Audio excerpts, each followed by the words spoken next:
Hello बच्चों, चलिए प्रश्न को पढ़ते हैं और समझते हैं। योगफल की सीमा के रूप में निम्नलिखित समाकलों के मान ज्ञात कीजिए। और हमें यहाँ पर जो समाकलन दिया है उसमें सीमा दी हुई है 0 से 2 और फलन दिया है e की घातांक -x dx, अर्थात e की घातांक -x का हमें निश्चित समाकलन करना है जिसकी सीमा 0 से 2 हमें दी गई है। प्रश्न को हल करने से पहले हम प्रश्न के लिए मुख्य अवधारणा लिख लेते हैं। तो प्रश्न के लिए मुख्य अवधारणा जिसकी सहायता से हम इस प्रश्न को हल करेंगे। मुख्य अवधारणा में हम योगफल की सीमा के रूप में जब निश्चित समाकलन करते हैं तो उसका जो सूत्र होता है उसको मैं यहाँ पर लिखूंगा। देखिए सूत्र क्या होगा, यहाँ से मैं लिख देता हूँ, आपको याद होना चाहिए ये सूत्र। ए से B F X D X बराबर होता है लिमिट एच का मान 0 की ओर अग्रसर, उसके बाद होगा एच, फिर कोष्टक में होगा F of A plus F of A plus H, इसी प्रकार ए प्लस 2h, ए प्लस 3h। आगे इसको आप बढ़ा सकते हो। इसके अंत में जो पद आएगा उसे मैं लिख देता हूँ, ये होगा ए प्लस n-1 और यहाँ आ जाएगा h। ठीक है बच्चों, तो ये मैंने लिख दिया है, इसको याद रखें आप।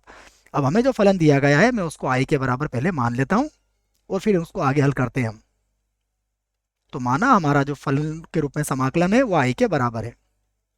तो i बराबर 0 से 2 e की घातांक -x और dx है। तो हम इस बात को कह सकते हैं कि यहाँ यदि हम योगफल की सीमा के रूप में इसकी तुलना करना चाहें तो यहाँ जो a का मान होगा वो तो 0 होगा और जो b का मान होगा वो है 2 और उसके बाद जो फलन है एफ एक्स वो किसके बराबर हो जाएगा, e की घातांक -x के। उसके बाद यहाँ पर एक बात और याद रखें आप कि ये जो एन एच है ना, इसी सूत्र में मैं लिख देता हूँ कि ये जहां जहां एन एच का जो मान होता है वो b-a के बराबर होता है, इस बात को भी आप याद रखें।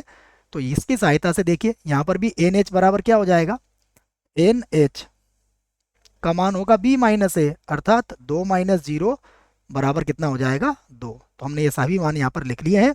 अब हम इस सूत्र को एक बार और लिखेंगे और इसमें सभी मान रखेंगे। तो मैं रख देता हूँ। अब सबसे पहले लिखता हूँ कि अतः, यहाँ पर लिख लेते हैं हम अतः। देखो सबसे पहले हम फिर से सूत्र लिखेंगे। सूत्र था ए से B F X D X बराबर लिमिट एच का मान 0 की ओर अग्रसर, उसके बाद है एच, उसके बाद है F of A plus F of A plus H और प्लस जब इसके पदों को इसी प्रकार लिखेंगे तो ये होगा F of A plus n-1 और यहाँ आ जाएगा h।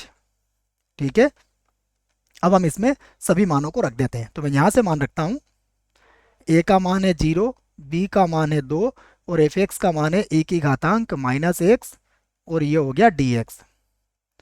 यहाँ पर होगा लिमिट h का मान 0 की ओर अग्रसर है, उसके बाद यहाँ लिखा मैंने h। सबसे पहले मैं a का मान लिखता हूँ, तो ये बनेगा 0 प्लस ये भी होगा एफ ऑफ 0 प्लस एच और इसी प्रकार यदि इन सभी मानों को रखेंगे तो ये बनेगा F of 0 plus n-1 H और कोष्टक को मैंने यहाँ पर बंद कर दिया है। तो अब हम बराबर चलने देते हैं, फिर से लिखेंगे हम बराबर h का मान 0 की ओर अग्रसर, यहाँ पर h। अब एफ ऑफ 0 का मान क्या होगा, देखो ये होगा e की घातांक 0, -0 भी लिख सकते हो इसको आप, प्लस e की घातांक ये -0 प्लस h, अर्थात मैं सीधा इसको माइनस का h लिखूंगा, प्लस ये हो जाएगा e की घातांक माइनस का 2h और इसी प्रकार हम इसको अगर आगे देखें तो ये होगा e की घातांक माइनस का n-1 और h बन जाएगा। तो अब अगर आप इसको ध्यान से देखो तो यह गुणोत्तर श्रेणी बन गई है और इस गुणोत्तर श्रेणी में अगर हम देखें तो सबसे पहले मैं इसको लिख देता हूं, देखिए इस प्रकार से कि गुणोत्तर श्रेणी का प्रथम पद, उसके पहले मैं सूत्र लिख देता हूं यहाँ पर जो जानकारी हो आपके पास। गुणोत्तर श्रेणी के जो n पदों का योग होता है वो होता है a कोष्टक r की घातांक n-1 और बटे में आ जाएगा आर माइनस एक। इस सूत्र को याद रखें आप, इस सूत्र में आर का मान कभी भी एक के बराबर नहीं होता है। अब अगर हम प्रश्न को देखें तो प्रश्न में हमारा प्रथम पद किसके बराबर होगा, एक के बराबर, क्योंकि ई की घातांक 0 का मान तो एक ही होगा। उसके बाद यदि हम आर का मान निकालें तो इसमें आर का मान होगा ई की घातांक माइनस एच के बराबर। और यदि पदों की संख्या की बात करें तो पदों की संख्या इसमें एन ही होगी, क्योंकि पद हमारा 0 से प्रारंभ हो रहा है और एन माइनस एच पर समाप्त हो रहा है, इसका मतलब पदों की संख्या इसमें एन ही होगी। तो इस आधार पर अब हम इसको योगफल कर सकते हैं इसका। तो मैं यहाँ से लिख देता हूँ इसको बराबर, ये होगा लिमिट एच का मान 0 की ओर अग्रसर, यहाँ पर होगा एच गुणा सबसे पहले प्रथम पद ई की घातांक 0 अर्थात 1 होगा, फिर गुणा, अब देखिए यहाँ पर है आर अर्थात ई की घातांक है यहाँ पर माइनस एच और एन, तो ये माइनस का एन एच हो जाएगा और माइनस एक, और बटे में कितना आएगा आर माइनस एक। तो आर कितना है, ई की घातांक माइनस एच है और उसके बाद लिख देंगे हम माइनस का एक। ये हमने लिख दिया है और ये सूत्र है, मैंने सूत्र सारा का सारा आपको यहाँ पर अच्छे से समझा दिया है बच्चों। आगे लिखते हैं, देखो तो यहाँ पर क्या होगा, सबसे पहले ये जो एच है हम इसको बटे के बटे में ले जाएंगे। देखो तो मैं इसको ले जाता हूँ यहाँ पर बराबर, यहाँ पर होगा लिमिट एच का मान 0 की ओर अग्रसर, यहाँ से मैं इसमें से माइनस कॉमन ले लेता हूँ तो ये माइनस का एच बन जाएगा, तो ये हो जाएगा 1 माइनस ई की घातांक, देखिएगा ये हो जाएगा माइनस का एन एच, माइनस का एन एच, माइनस मैंने यहाँ से कॉमन ले लिया है और बटे में कितना है, बटे में है ई की घातांक माइनस एच माइनस एक, यही बचा है, देख लीजिए आप, जो बटे में बचा था वह मैंने लिख दिया है।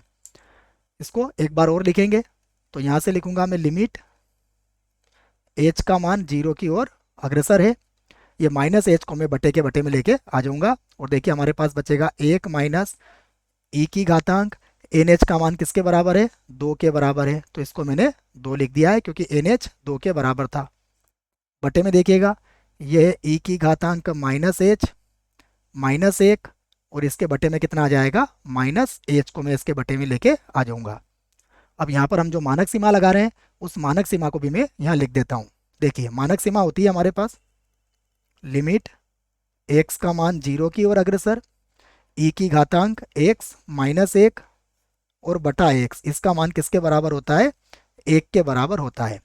अब ध्यान दीजिएगा यहाँ पर माइनस एच है और एच का मान यदि 0 की ओर अग्रसर होता है बच्चों, आप इस बात को कह सकते हो कि यदि एच का मान 0 की ओर अग्रसर है तो माइनस एच का मान भी किसकी ओर अग्रसर होगा, 0 की ओर ही अग्रसर होगा। इसका अर्थ है कि यहाँ पर हम मानक सीमा का प्रयोग कर सकते हैं।